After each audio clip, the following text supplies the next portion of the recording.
On the morning of April 24, 1940, soldiers of the French Foreign Legion advancing through the snow-covered mountains of northern Norway were suddenly joined by the most unlikely artillery support imaginable, the 15-inch guns of HMS Warspite.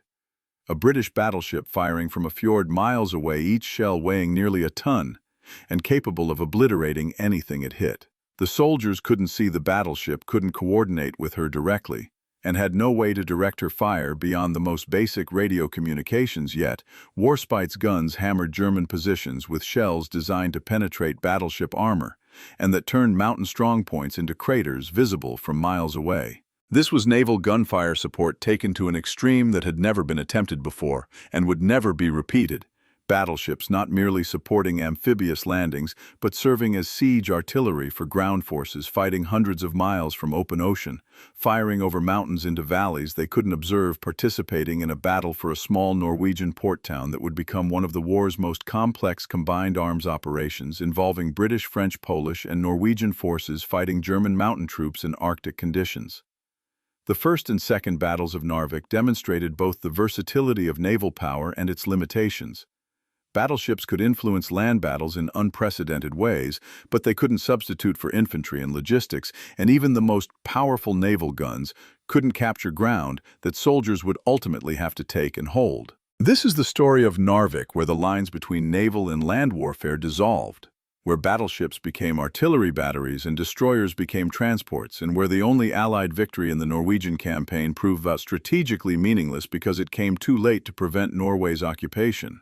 To understand why Narvik became so important, you need to understand the strategic context of the Norwegian campaign and why both Germany and the Allies considered this remote Arctic port essential to their war efforts. Narvik was Norway's northernmost ice-free port, connected by rail to the Swedish iron ore mines at Kiruna.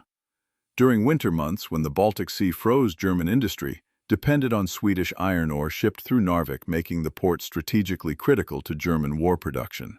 The British recognized this dependency and considered operations to interdict the iron ore traffic, including mining Norwegian territorial waters and potentially occupying Narvik itself. The Germans, understanding British intentions and recognizing Norway's strategic importance for submarine bases and control of North Atlantic approaches, planned their own invasion to secure Norway before the British could act. The German invasion of Norway began on April 9, 1940, with simultaneous amphibious and airborne assaults on key Norwegian ports and cities. Narvik was captured by 10 German destroyers carrying 2,000 mountain troops who overwhelmed the small Norwegian garrison. But the German naval forces that conducted the landings were now trapped in Narvik's fjords, hundreds of miles from German-controlled waters, with minimal fuel and no immediate prospect of withdrawal or resupply. The British Royal Navy, recognizing the opportunity, immediately dispatched forces to destroy the German destroyers and recapture Narvik, initiating what would become a 2-month campaign involving some of the war's most unusual naval and combined arms operations.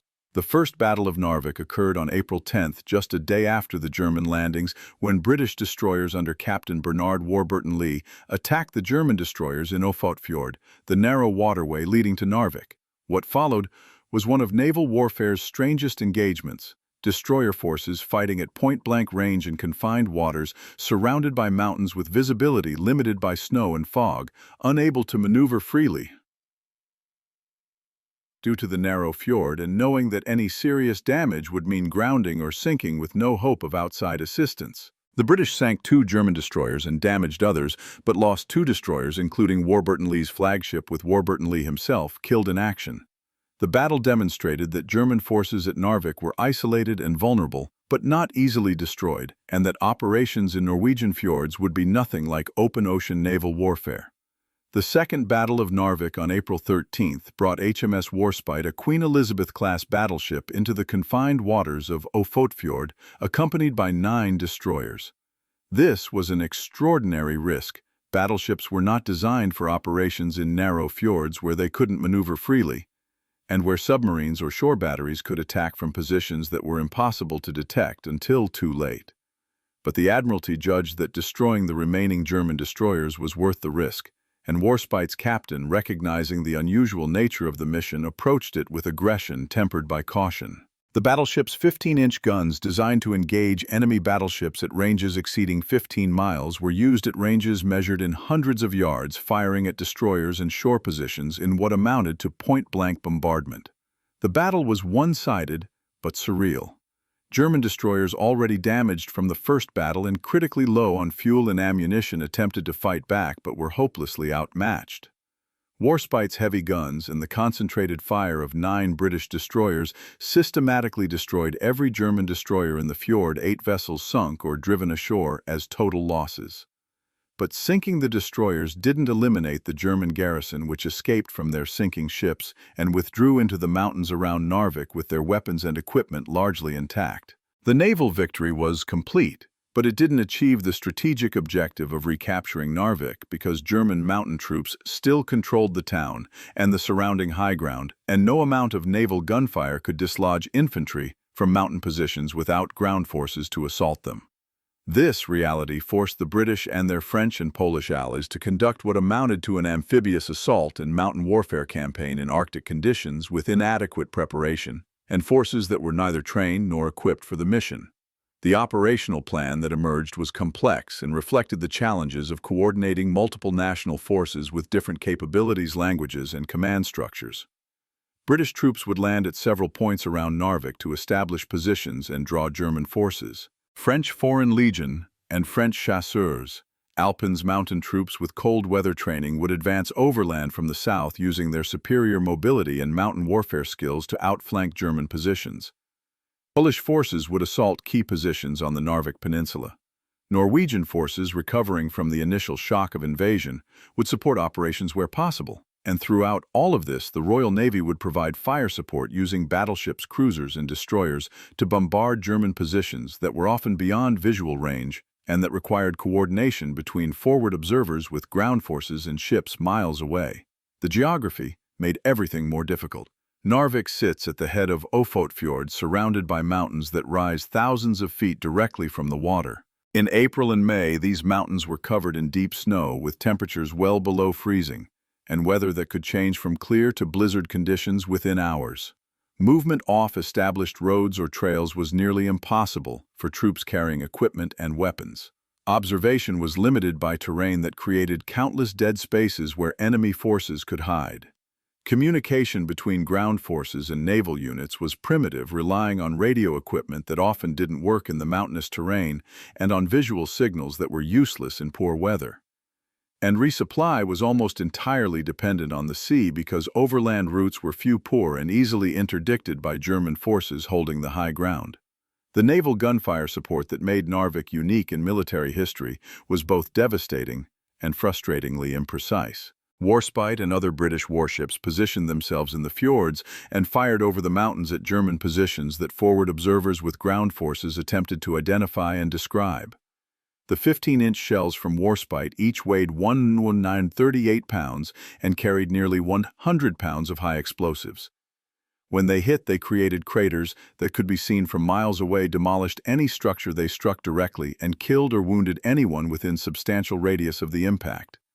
But hitting specific targets required accurate spotting and gunnery that was extremely difficult given the terrain and communication challenges. The process of calling naval gunfire in mountainous terrain was complex and often frustrating. Forward observers, usually officers or specially trained soldiers with the ground forces, would identify targets and attempt to communicate their locations to the ships using map coordinates or descriptions of terrain features. The ships would fire, and the observers would attempt to spot the fall of shot and provide corrections, left 200 yards, over 100 yards, right 50 yards, and so on, until shells were landing on target.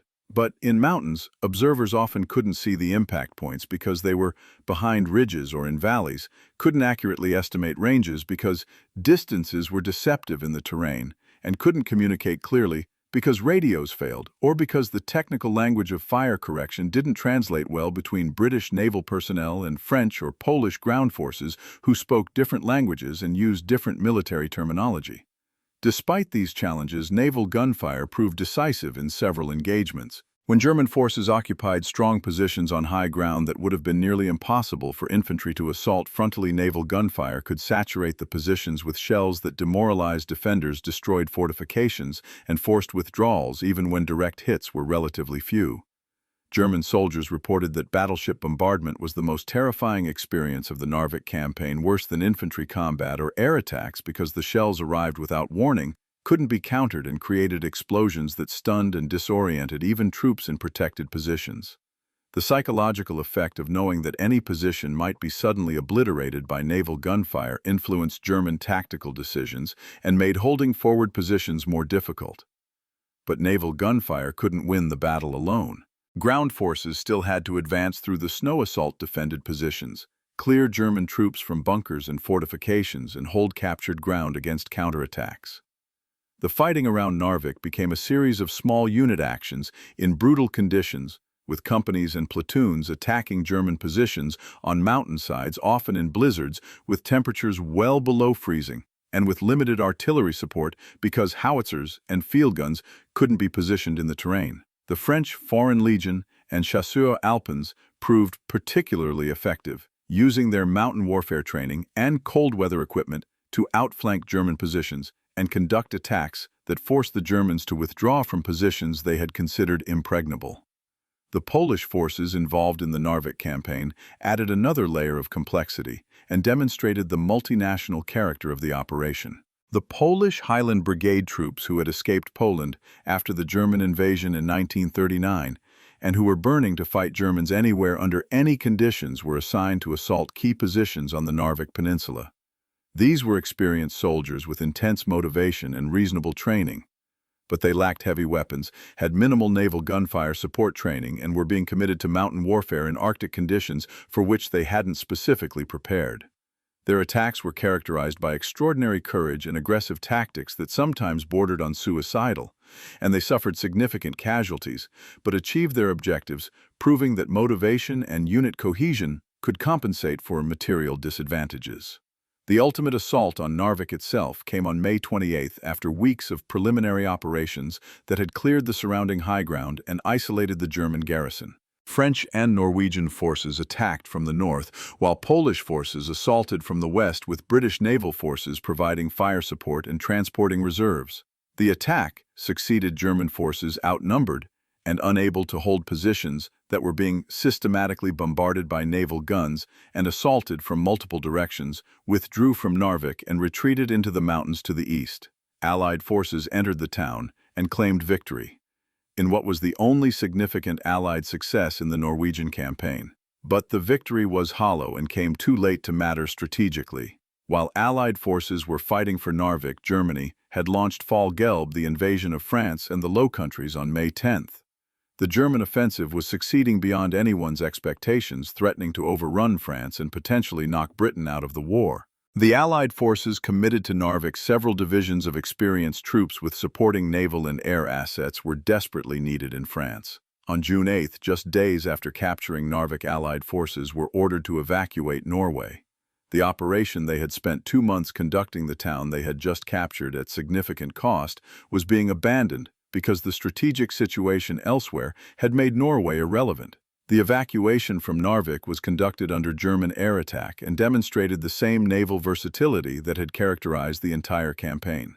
British destroyers and transports loaded troops from improvised piers, while under bombing attacks suffered losses, including the aircraft carrier HMS Glorious, which was sunk by German battleships during the return voyage, but successfully withdrew the majority of Allied forces. Narvik was reoccupied by German forces almost immediately after the Allied withdrawal, and it would remain in German hands until the end of the war, continuing to serve as the export point for Swedish iron ore that German industry needed. The broader lessons of the Narvik campaign reveal both the possibilities and limitations of naval power in land warfare. The battles demonstrated that naval gunfire could provide fire support far more powerful than field artillery, that battleships could influence ground combat in ways that land-based weapons couldn't match, and that naval forces could extend their influence far beyond the coastline when operating in confined waters like fjords. But Narvik also demonstrated that naval power alone couldn't capture and hold ground, that even the most powerful naval guns required ground forces to exploit their effects, and that naval operations in confined waters were extremely risky, with the potential for catastrophic losses if things went wrong. The tactical innovations at Narvik influenced military doctrine in subtle ways that remain relevant. The techniques for coordinating naval gunfire with ground forces in mountainous terrain, the procedures for operating major warships in confined waters, the integration of multinational forces under unified command. All of these were developed or refined during the Narvik campaign and would inform later operations. The amphibious assaults at Narvik provided lessons that would be applied in North Africa, Italy, and eventually Normandy. The experience of fighting in Arctic conditions influenced training and equipment development for cold weather operations. Even the failures, the inadequate communication between ground and naval forces, the difficulties of resupply in hostile terrain, the challenges of multinational command provided valuable negative examples that influenced planning for subsequent operations. The human cost of the Narvik campaign was substantial, considering the scale and duration of operations. Allied casualties exceeded 5,000 killed, wounded, and missing, including significant naval losses from the destroyer actions and the sinking of Glorious during the evacuation. German casualties were comparable, though exact figures remain disputed. The Norwegian military and civilian casualties from the entire Norwegian campaign exceeded 10,000, with Narvik and the surrounding region suffering significant destruction from the fighting. The iron ore railway that had made Narvik strategically important was damaged during the battles, though it was quickly repaired by German engineers and resumed operations within weeks of the Allied evacuation. The naval actions at Narvik deserve special recognition for their unusual nature and the professional skill they demonstrated. Operating battleships in fjords was unprecedented and dangerous, requiring seamanship and tactical judgment that went far beyond normal battle procedures.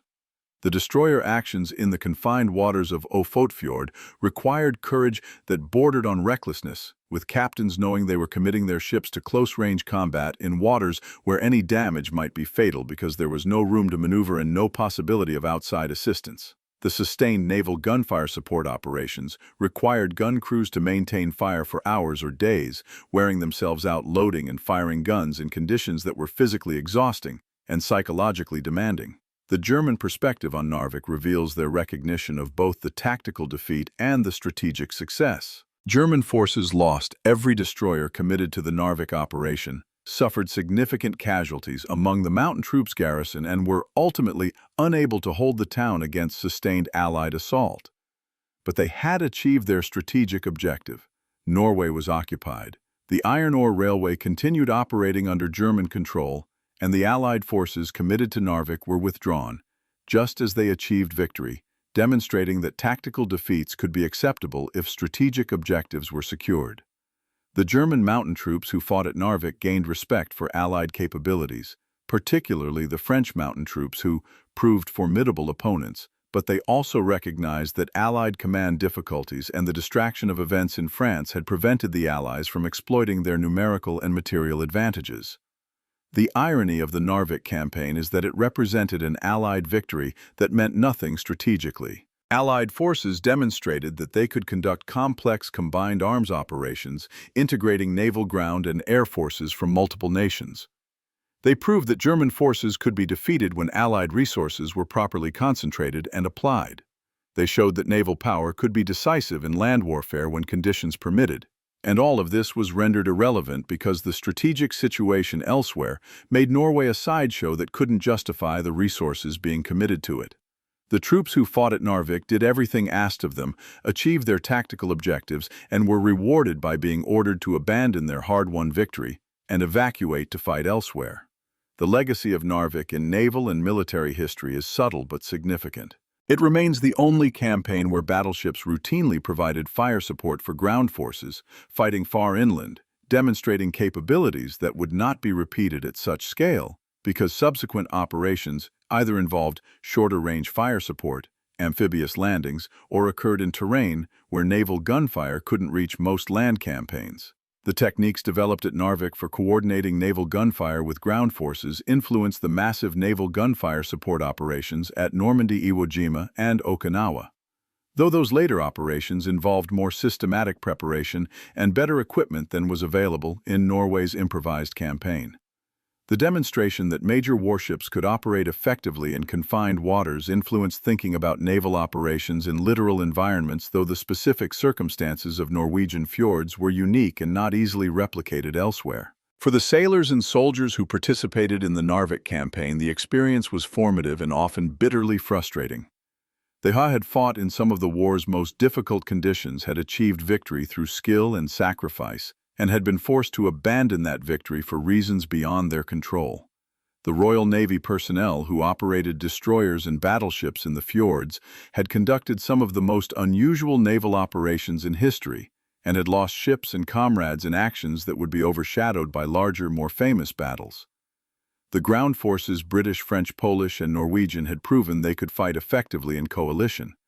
But the evacuation meant that their success at Narvik couldn't be leveraged into broader campaign success in Norway, and that most would be fighting elsewhere within weeks, with some of the French troops being evacuated directly to France, where they would immediately face the German invasion. The battleship Warspite, which had played such a prominent role in the naval actions at Narvik, would go on to serve throughout the war with distinction, participating in actions from the Mediterranean to Normandy.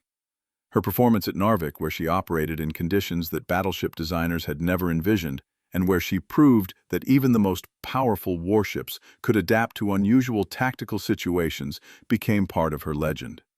The 15-inch guns that had bombarded German mountain positions would later bombard Italian naval bases, German fortifications at Normandy, and Japanese positions in the Far East. But Narvik remained unique. The battle where a battleship became siege artillery, where naval power reached far inland to influence land combat in ways that had never been attempted before and would never be repeated at such scale. The battles of Narvik demonstrated truths about modern warfare that remain relevant: that technology and firepower alone cannot win wars without infantry to secure ground, that naval power's influence extends far beyond purely naval engagements, that coalition operations require extraordinary coordination and patience, that tactical victory means nothing if the strategic situation makes it irrelevant, and that sometimes the most remarkable military achievements are those that succeed despite impossible conditions, only to be abandoned for reasons that have nothing to do with the success or failure